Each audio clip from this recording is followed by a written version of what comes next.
Tobirama and Kisame are easily the two most prominent water style users in the entire series, which is why a lot of fans wonder who would win in a fight between them. So, in this video, I'll be answering that question by pitting a live Tobirama against War Kisame to find out who's stronger once and for all. Before we begin, as always, if you enjoy Naruto content, I'd appreciate it if you subscribe to support the channel and watch more videos just like this one. I'm going to start off by comparing Tobirama and Kisame's speed, because in my opinion, it's by far the most clear-cut aspect of this matchup. I know Tobirama's speed is a very contentious topic in general, especially when it comes to whether or not he's faster than characters like Madara, Hashirama, or Minato, but it should still be pretty obvious that Tobirama would have the edge in speed against Kisame, due to him blatantly being quicker than both Naruto and Sasuke when they fought Ten Tails Obito.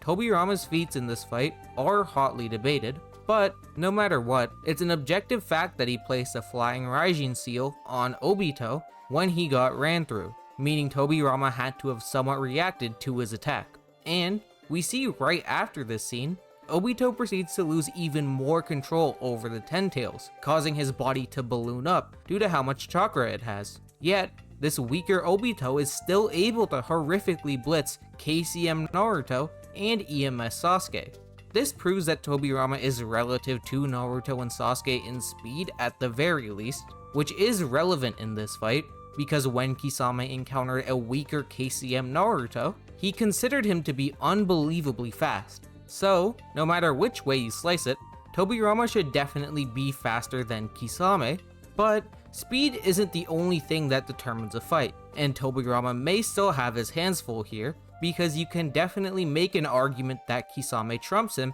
in terms of raw power. In the beginning of Shippuden, we're told by Neji that a 30% Kisame clone has a comparable amount of chakra to Naruto. This implies that when Kisame's at full power, he has over 3 times the amount of chakra that base Naruto does, which is absolutely insane, as even without the Nine Tails, Naruto has consistently been hyped up as a chakra monster throughout the series. Based off this statement alone, I would argue that other than maybe Nagato, Kisame likely has the most chakra out of any Akatsuki member, which is very consistent with his reputation as the tailless tail beast. And Kisame is able to put his massive chakra supply to very good use, as he is capable of fighting on par with 6th Gate Guy, even while heavily fatigued and missing Samehada. In fact, it's not until Guy brings out the 7th Gate that Kisame actually gets overwhelmed, meaning when he isn't fatigued and possesses Samehada,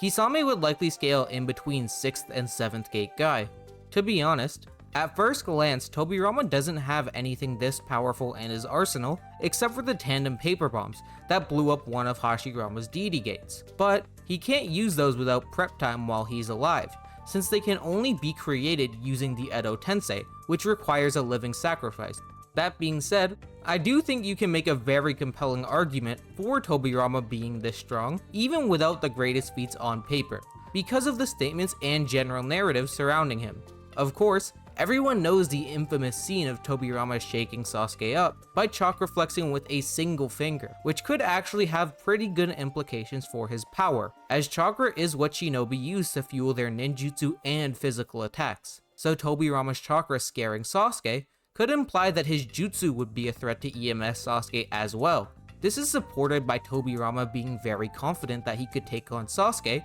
despite already seeing his Mangekyo. And keep in mind, Tobirama is a sensory type, so he definitely should have been able to sense how powerful Sasuke's Sharingan was, but he still seemed certain that he'd be able to win, implying that Tobirama could potentially be superior to Sasuke. Couple this with the fact that the Hokage were stated to be the strongest soldiers in Shonen Jump right after Sasuke declared his intent to join the battle, and the idea that Tobirama is stronger than Sasuke becomes very consistent. I know Tobirama hitting this hard may seem strange, but the idea of Tobirama's water style in particular being extremely powerful was actually hinted at all the way back in part 1, as even when he was brought back by Orochimaru in an extremely weakened form, his water wall is still stated by Orochimaru himself to be a Hokage level jutsu. And this isn't just a height statement either, because Tobirama's water wall blocked Hiruzen's Dragon Flame Bombs, which is a crazy feat,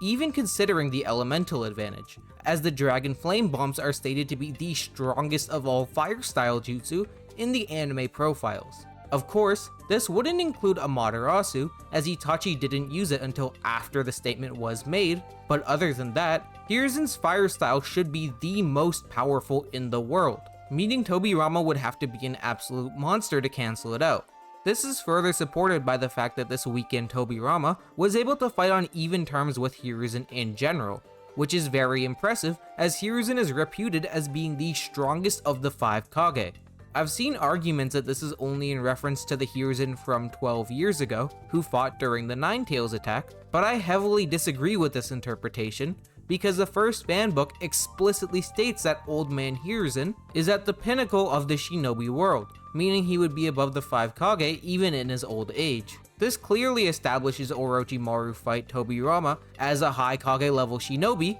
and considering Tobirama completely eclipses this version of himself while alive, I do think it's fair to say that Tobirama is at least relative to Kisame in terms of power. Now that I've laid out the groundwork for both Tobirama's and Kisame's scaling, we can finally get into how the fight would play out. Versus battles involving Minato and Tobirama in particular can be pretty hard to talk about, because all they need to do to win is touch their opponent a single time, as if Tobirama places an FTG seal on Kisame, he can instantly teleport to him with a flying Raijin slash that would be impossible to react to. This is further confirmed in the second databook, which compares the FTG formula to a cursed seal because having one placed on you is equivalent to a sentence of death. I've seen arguments that Kisame could potentially absorb the FTG mark since it's made of chakra, but if this was true, then it would make no sense for Obito not to absorb the marking on his back with the Rinnegan after he found out it was placed on him.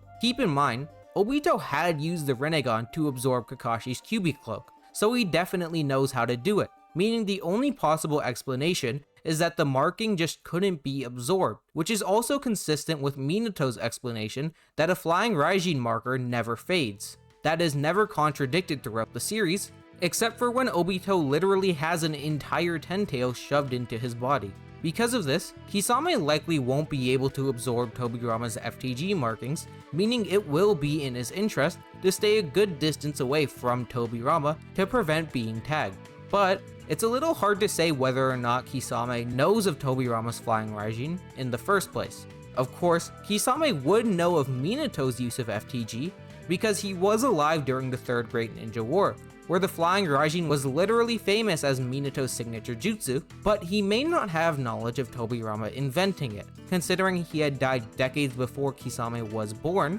and there was even a gag in the manga where Tobirama gets pissed off at Naruto for thinking he copied flying Raijin from Minato, implying Tobirama's use of it may not be a well-known fact. However, Naruto is a bit of a dunce, so it's still very possible that Tobirama inventing the flying Raijin is something that most shinobi would know of, even if no one explicitly brings it up, which is why I think it's fair to give Kisame the benefit of the doubt and assume that he knows that Tobirama has the flying Raijin. If this is the case, then Kisame will know to stay away from Tobirama, which I think he'll do a decent job at, because Kisame has a lot of long-range water-style jutsu, and the chakra reserves to spam them without consequences. Plus, Kisame would also be able to absorb any water-style jutsu Tobirama fires back at him with Samehada, meaning a large part of Tobirama's arsenal would be pretty useless in this situation. And, considering Tobirama doesn't really have any durability feats, if Kisame lands even one clean hit on him,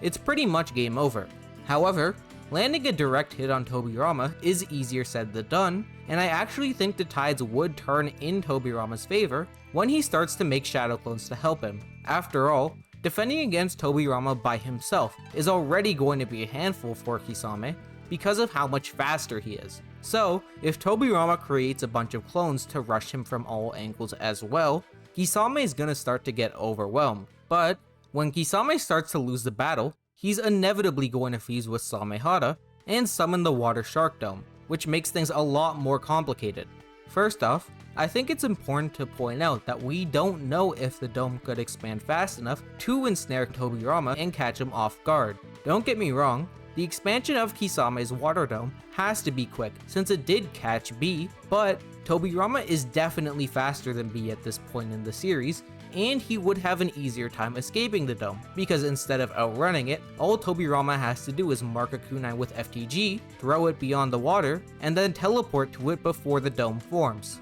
On top of this, even if Tobirama gets caught in the water shark dome, it's not like he'd be helpless, because Tobirama is very proficient with water style, which means he would likely be decent at traversing in it, especially if you take the anime into account, because in the Orochimaru fight, Tobirama dragged Hiruzen underwater to combat him, showing that Tobirama is clearly capable of fighting in water. Taking all of this into account, I would definitely lean towards Tobirama beating Kisame more times than not, since his win condition is literally just tagging Kisame a single time to place an FTG mark, then using the flying Grajin to decapitate him, which is very much in character for Tobirama, and wouldn't be that difficult to pull off because of how much faster he is than Kisame. On the other hand, Kisame even being able to hit Tobirama is questionable at best, and considering his ultimate trump card, the Water Shark Dome, doesn't even guarantee him a win. You just have to make a lot more stretches to argue in Kisame's favor.